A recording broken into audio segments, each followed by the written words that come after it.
You deserve a photo shoot every hour. It's your hour. Camera, lights, flash, click. Tick, strike up, pose. Oh, swag, drippy, click, strike up, pose. Hello everybody and welcome back to another episode of Her Hour. Thank you so much for joining us today. As you can see, it is just me here today presenting for you. Unfortunately, Vera could not make it to today's episode, but she does send her love. She will definitely be in the future episodes, so this is just a one-time thing. I hope that you guys don't mind. If you do mind, let me know in the comment section and I will give Vera your messages. But we are still gonna move forward because the wheels on the bus go round and round and we must keep going round and round. I hope that you guys have taken the opportunity to check out the previous episodes that came before today's episode. In the first episode, we spoke about sexual health in relation to spirituality, religion, and all of those different things. And then in the second episode, we tackled sexual health from a more societal perspective. So just getting a feel of what it really is like in society, like what people are really doing on the ground instead of it just being from another perspective. So in today's episode, we're trying to be more technical with our approach to sexual health. Because I think it's important for us to make sure that we actually do have professionals speaking about this topic, sharing information and being informative, because obviously me and Vera are not doctors. We do not have a degree. We do not work in this field. So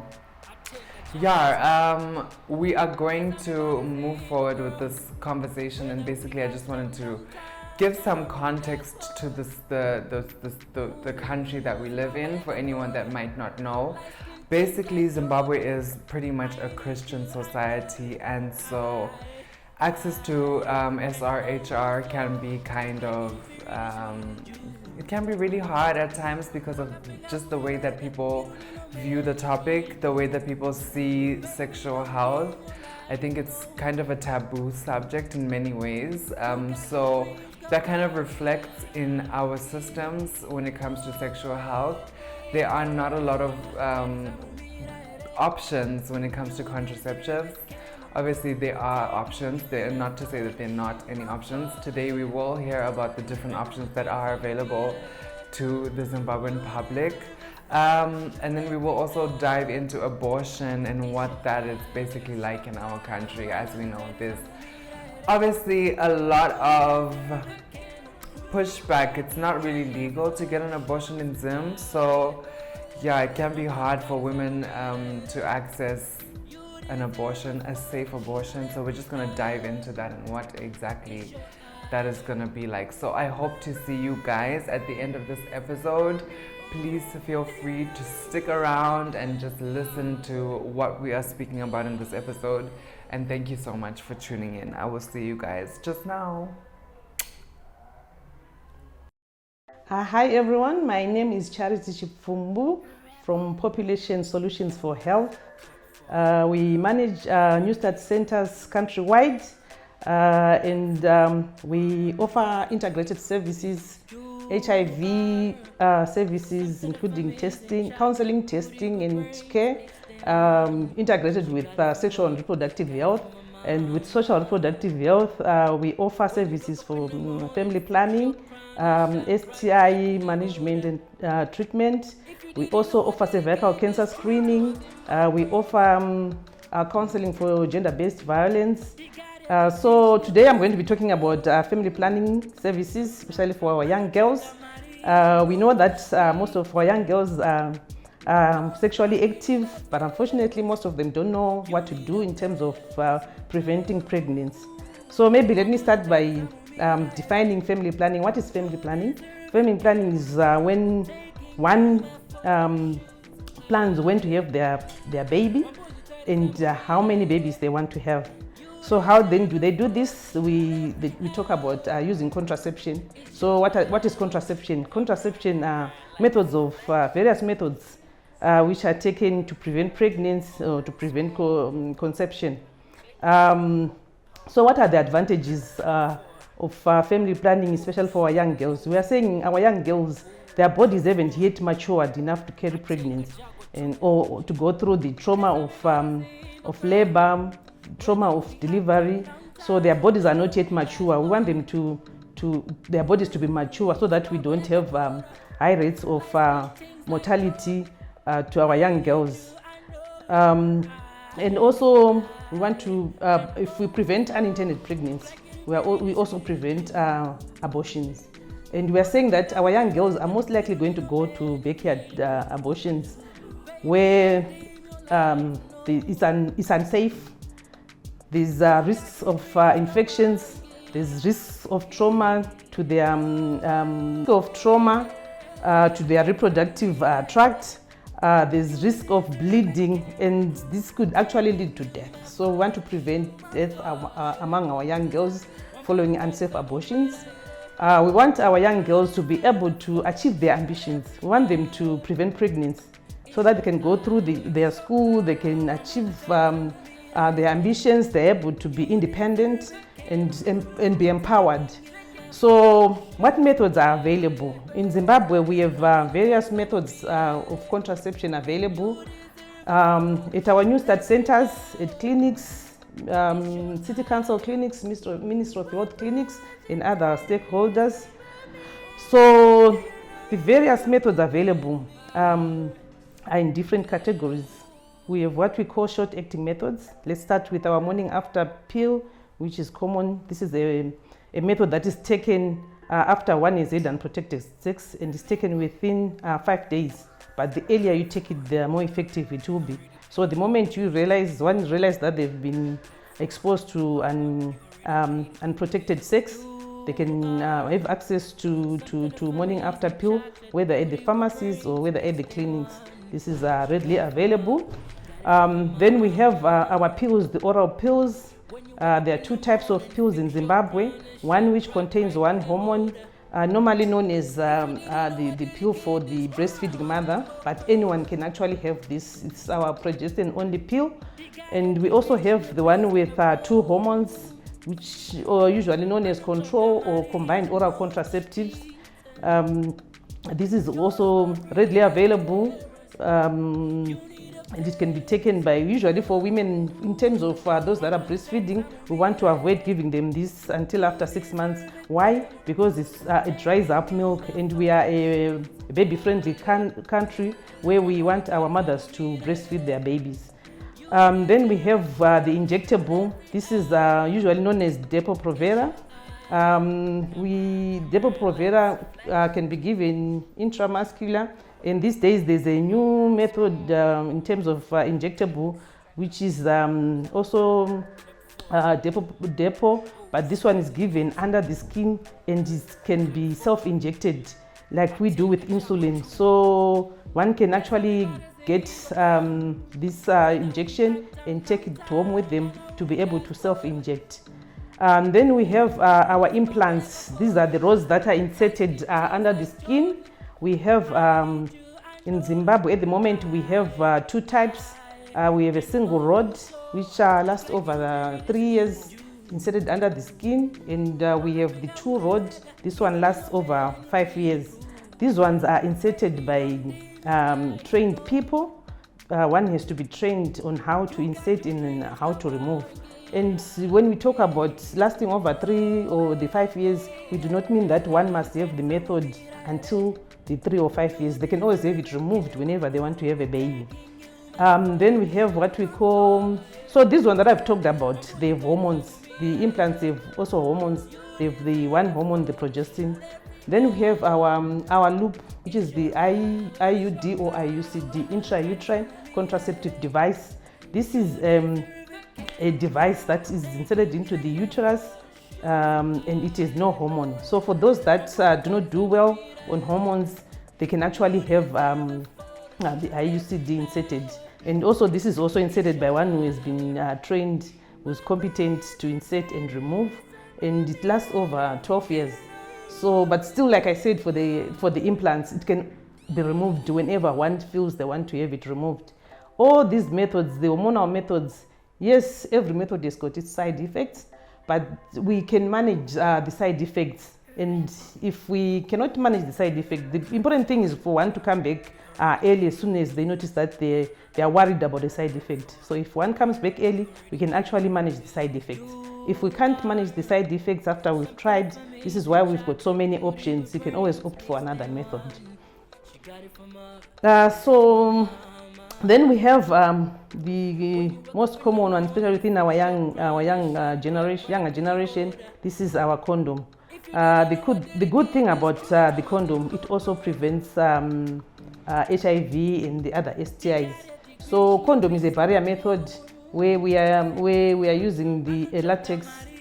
It's made of latex. So this acts as a barrier for the sperm going into the uterus. So this is why it's called the barrier method. So we have two different types of condoms. We have the male condom and we also have the female condom. And these are also available, I think, in most places, most pharmacies, most supermarkets, even in some of the toilets, they are readily available. New start centers are readily available. So you can actually just go in, pick a condom if you want to. And in supermarkets, they've been put conveniently so that it's easy for you to just pick and buy your condoms. For those that are on the other methods, we also talk about them using condoms where you feel there's risk of HIV and STIs. Over and above the method that you've chosen, would encourage people to use condoms as well to prevent STIs and HIV. And then we also have permanent methods for those that have decided that they've had the family is complete, they don't want to have any more children. They can use permanent methods. Permanent methods are not, they are, like the word says, they are permanent. Although in some instances they might try and reverse, it's usually not very successful. So one has to decide that their family is complete. So the permanent methods that we have the tube ligation. This is done to the woman where the two tubes, the fallopian tubes, are tied and cut. For the men, they are cutting the spermatic ducts. Both spermatic ducts are tied and cut. So this, in this instance, prevention of the sperm and the egg meeting, then there's no pregnancy. So these permanent methods are done by doctors in either a hospital environment or in an environment like in a medical place where it's clean. And like I said, it's done by a trained doctor.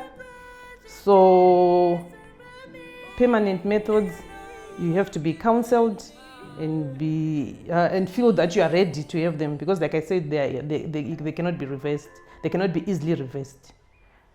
So for the permanent methods, you can visit other stakeholders like Population Services Zimbabwe. They offer permanent methods. Our hospitals, most of our hospitals, they offer permanent methods.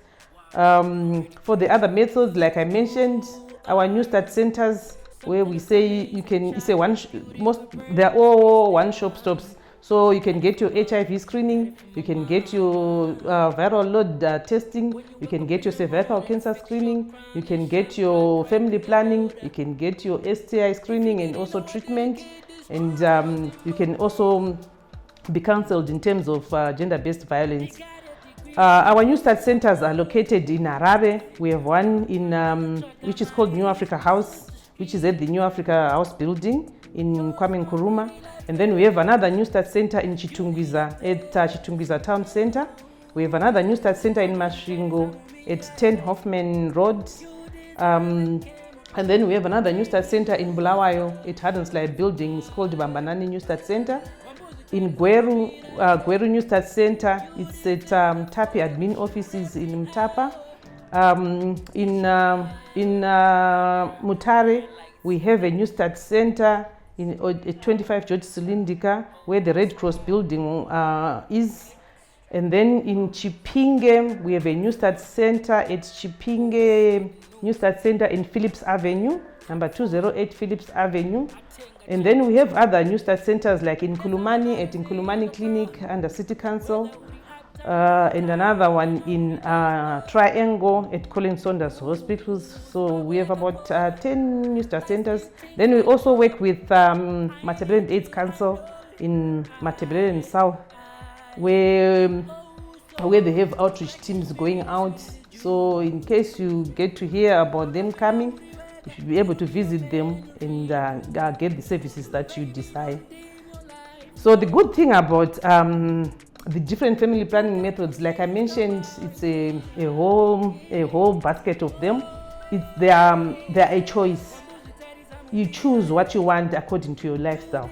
Do you want something that is short acting that you take every day, like the pills, or do you want something that is long acting, where, for example, the implants are inserted and you can go over 3 years without worrying about contraception? Then the important thing is also that for you to initiate family planning methods, you should be able to visit a service provider who's able to counsel you and see if you are able to take that method, because some people may not be eligible for different methods. No two women are the same. So you might hear your friend having taken the implant, but when you go to a service provider, you might find out that maybe implants are not the best method for you. So you need to go through the process of counseling so that you get a method that's suitable for you, that's ideal for you. And in such instances, you might even have less side effects, because you expect the side effects and you know what to do about them because you've been told about them.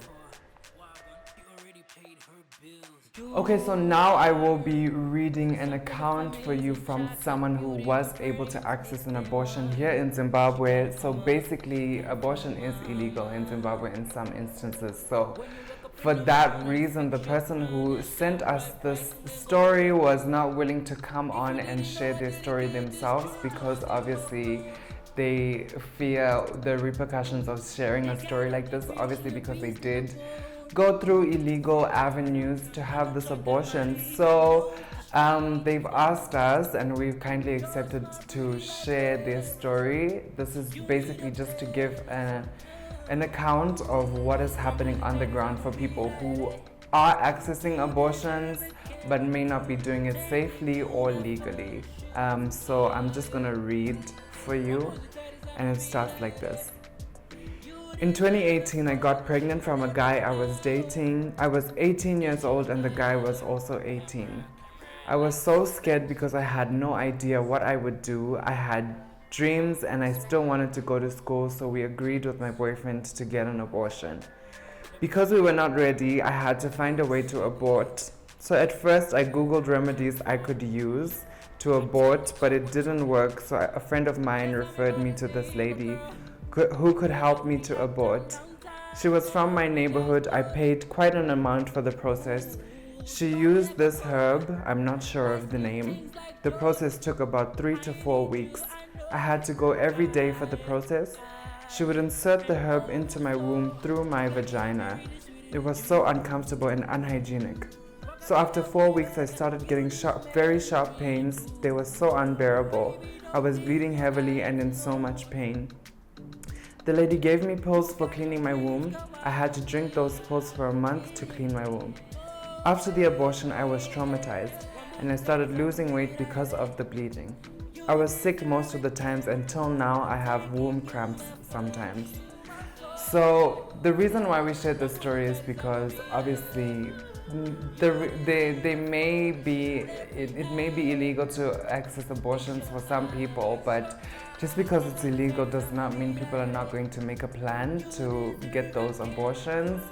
So this is basically just sharing that people are still getting abortions regardless of the fact that it may not be legal and they may not be safe abortions, but people have to do what they have to do, and unfortunately sometimes it is risky and it puts people's lives in sticky situations. So yeah, this is basically that person's account, and I just want to say thank you to that person for sharing their story with us.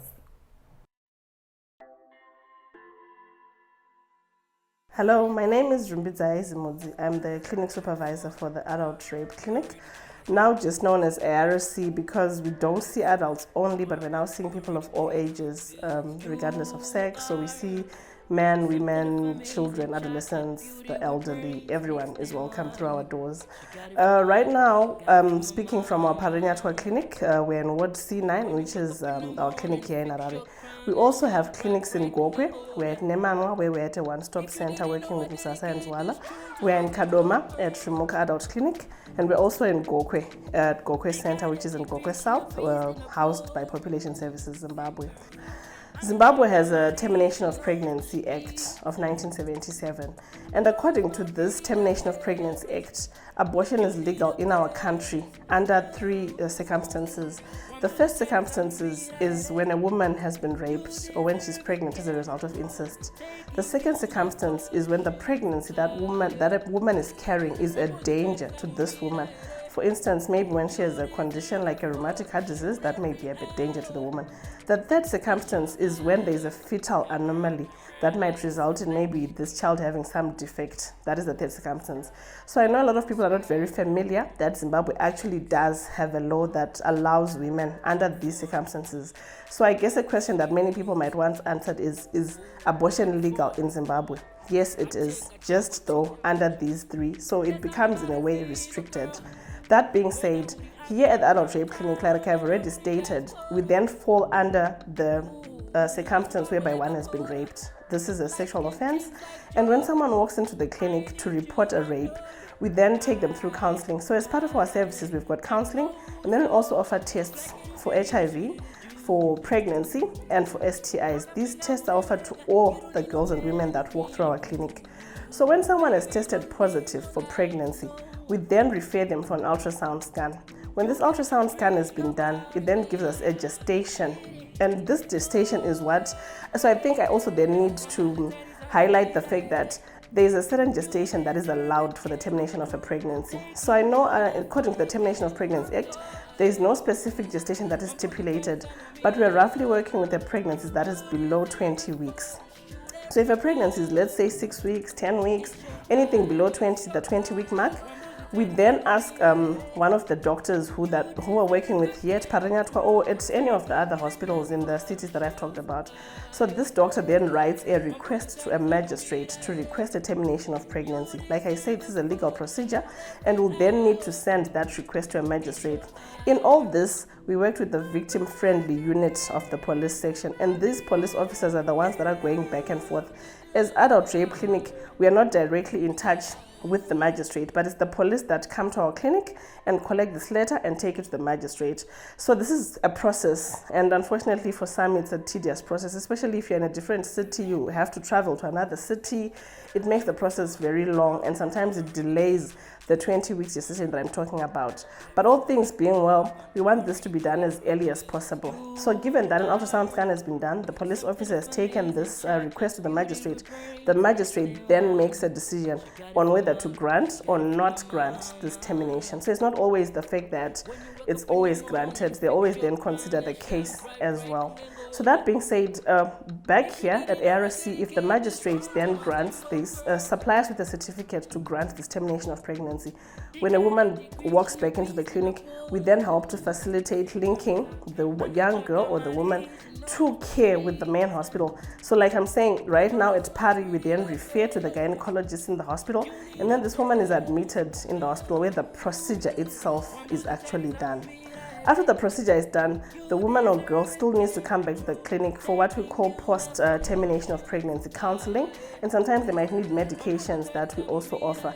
And all the services that I've mentioned here at ARC are free services. The counseling is ongoing, and we've got psychologists in the department, and they only then ever manage the clients through whatever grief they'll be going through, because the process that sometimes causes grief.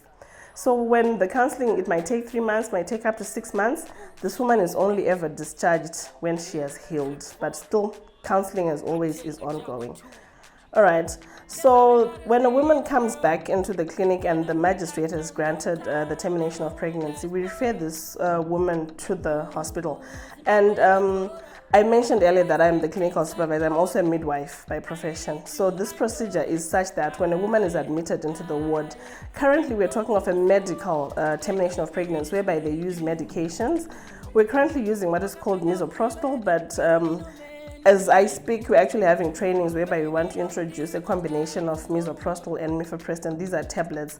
So there are ways in which to take them. They can be taken orally. The doses will differ depending on the management. They can also be inserted per vagina, and then, like I said, also depending on the management. But so the procedure is such that someone initially then starts feeling some pain, and then they'll expel some products and the termination is done. This is the medical aspect. But on sometimes you might then end up maybe with this medical option not really working out.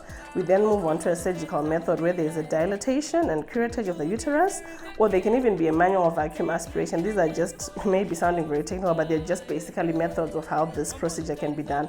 But the first procedure and the most simple that is happening these days is that you usually then just take some oral tablets, and it usually happens and it's done. So our services include testing for HIV, testing for pregnancy, and screening for STIs.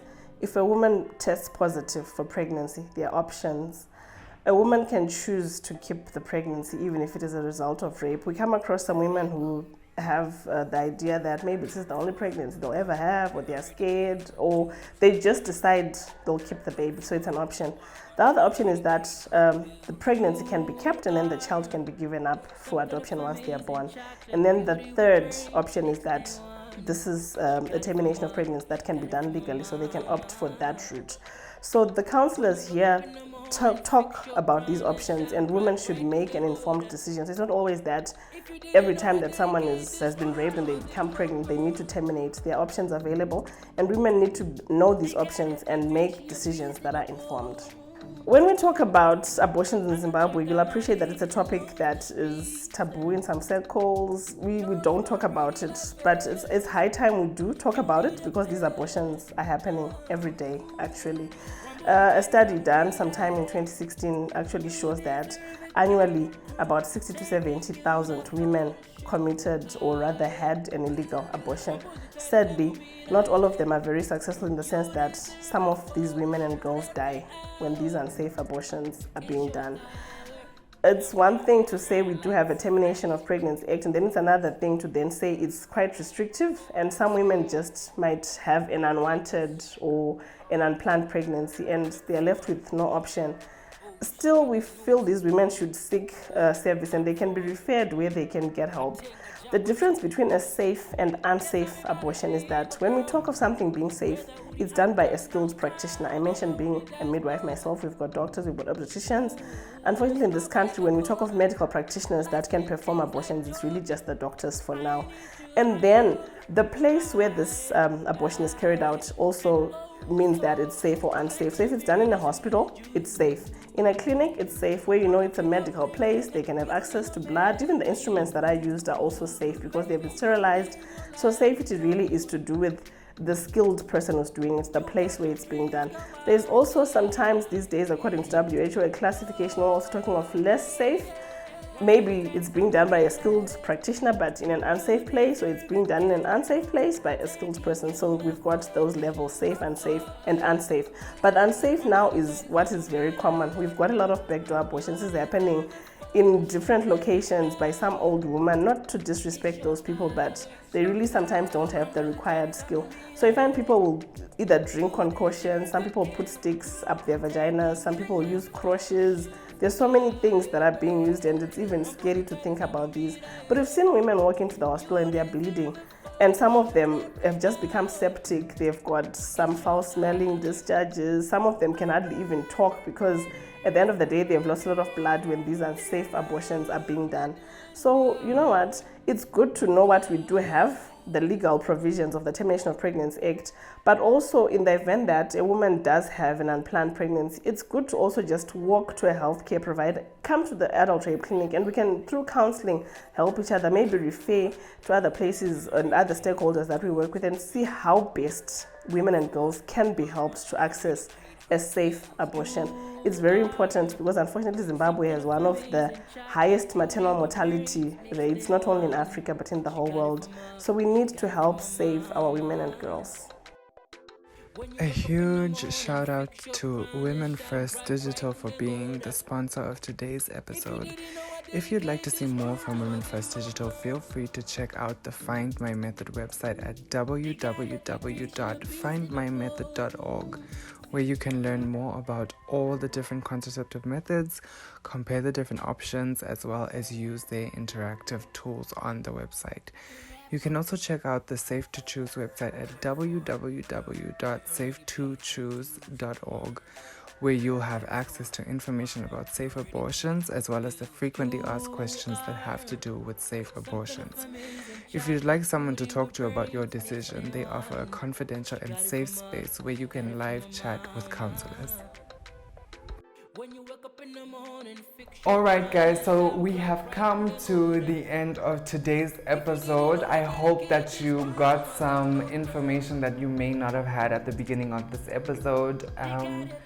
So I personally think that it's sad that people still have to kind of access things that are not safe. You know, you kind of wish that they would take into account, when I say they, I mean our government would take into account that just because something is illegal does not mean it's going to stop people from making a plan.